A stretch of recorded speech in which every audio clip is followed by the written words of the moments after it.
ఈ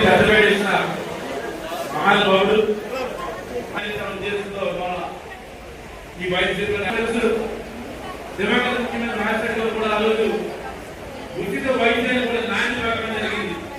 దానివల్ల దేశంలో మన జగన్మోహన్ రెడ్డి గారు కూడా ప్రతి 15 రోజులకి అదే రీతిలో ఇప్పటి వరకు వచ్చిన ఏ ఎమ్మెల్యే కూడా అభివృద్ధి పడతారు.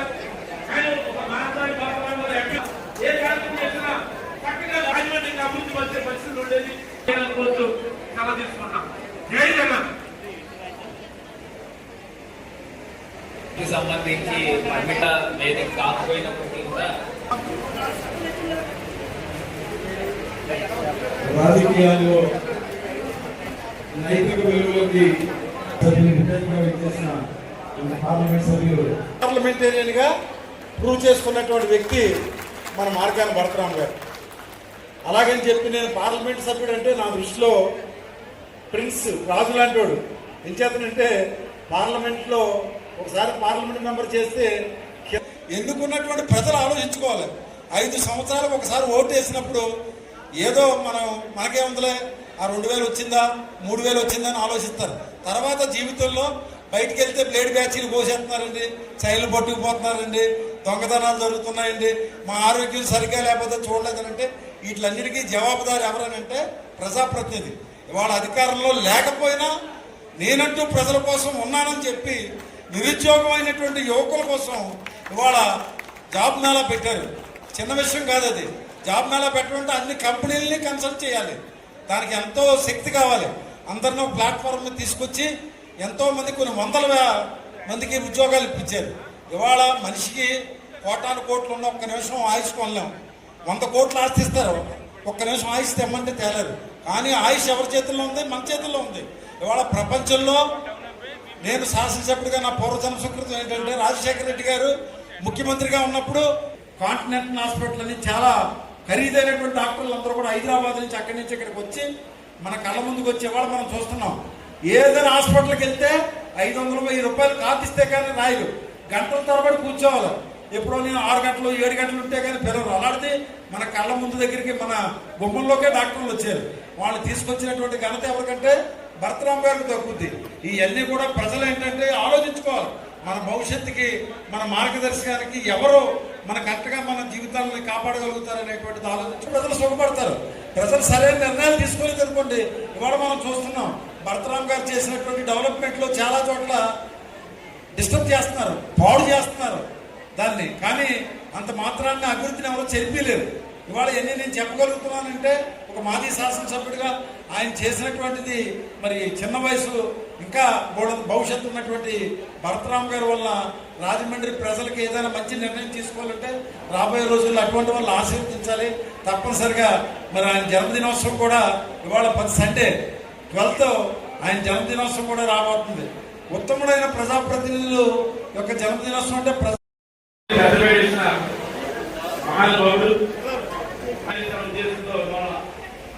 ఈ వైద్యులు దివంగత ముఖ్యమంత్రి రాజశేఖర్ కూడా ఆ రోజు ఉచిత వైద్యాన్ని కూడా నాణ్యత పెట్టడం జరిగింది.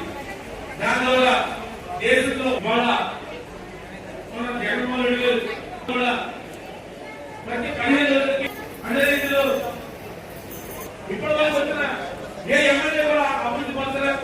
కానీ ఒక మానవాళి ఏ కార్యక్రమం చేసినా చక్కగా రాజమండ్రికి అభివృద్ధి పరిచే పరిస్థితులు ఉండేది. కోర్టు చాలా తీసుకున్నాం. జై జగన్. సంబంధించి పర్మిట వేదిక కాకపోయినప్పటికీ కూడా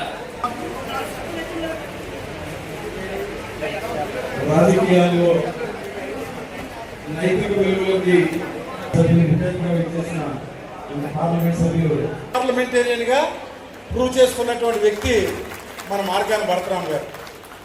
అలాగని చెప్పి నేను పార్లమెంట్ సభ్యుడు అంటే నా దృష్టిలో ప్రిన్స్ రాజు లాంటి వాడు. ఎంచేతనంటే పార్లమెంట్లో ఒకసారి పార్లమెంట్ మెంబర్ చేస్తే ఎందుకున్నటువంటి ప్రజలు ఆలోచించుకోవాలి.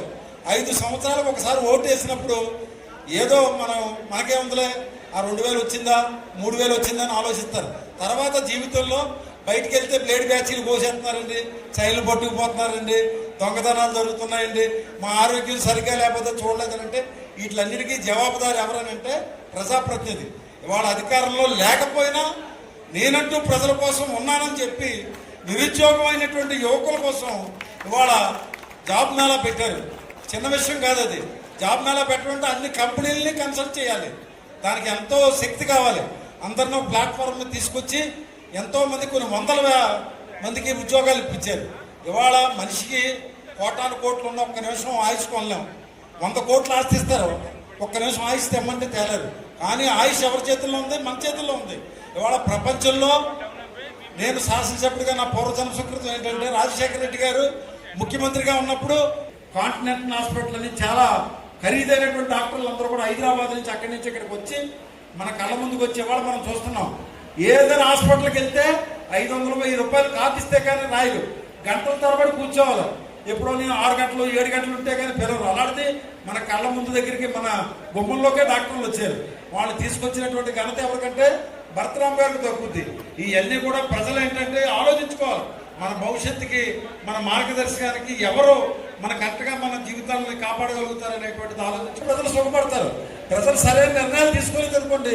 ఇవాళ మనం చూస్తున్నాం భరతరామ్ గారు చేసినటువంటి డెవలప్మెంట్లో చాలా చోట్ల డిస్టర్బ్ చేస్తున్నారు, పాడు చేస్తున్నారు దాన్ని. కానీ అంత మాత్రాన్ని అభివృద్ధిని ఎవరో చెరిపిలేరు.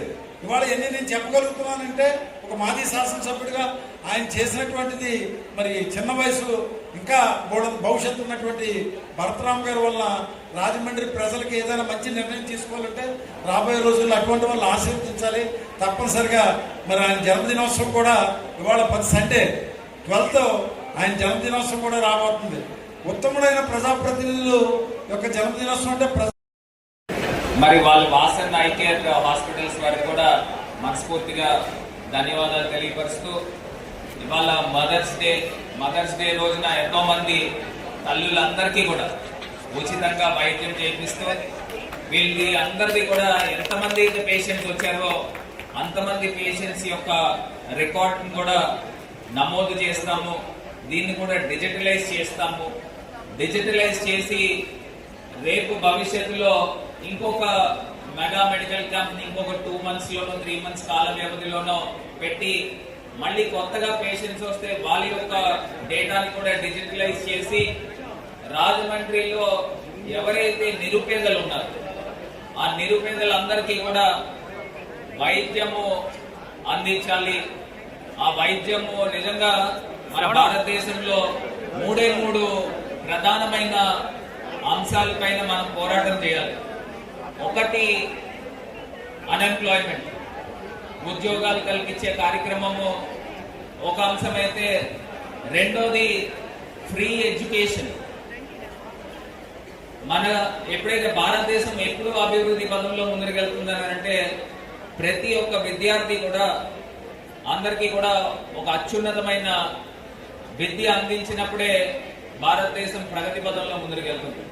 మూడో అంశము హెల్త్ ని కూడా ఖచ్చితంగా భారతదేశంలో ఉచితంగా నిరుపేదలందరికీ కూడా అందించే బాధ్యత ప్రభుత్వాలు తీసుకోవాలి.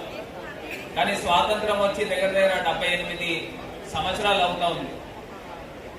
ఈ 78 సంవత్సరాల్లో నిజంగా మనం అందరం కూడా గుండెల మీద చేతులు వేసుకుంటే నిరుపేదలందరికీ కూడా ఉచిత వైద్యం అందుతుందని అంటే లేదని చెప్పాలి. కానీ ప్రభుత్వాలు సంకల్పంతో ఏదైతే ఆ రోజు రాజశేఖర రెడ్డి గారు ఆరోగ్యశ్రీ ప్రారంభించారో దాన్ని పూర్తి స్థాయిగా ఆరోగ్యశ్రీని నడిపించాలి, నిరుపేదలందరికీ కూడా కార్పొరేట్ వైద్యము అందించాలి అని మనస్ఫూర్తిగా ప్రభుత్వాన్ని అప్పీల్ చేస్తూ కేంద్ర రాష్ట్ర ప్రభుత్వాలని ఈ యొక్క ఆరోగ్యశ్రీని నిర్వీర్యం కాకుండా చూడాలి, నిరుపేదలకు అందరికీ కూడా ఉచిత వైద్యము అందించాలి అని మనస్ఫూర్తిగా అప్పీల్ చేస్తాం.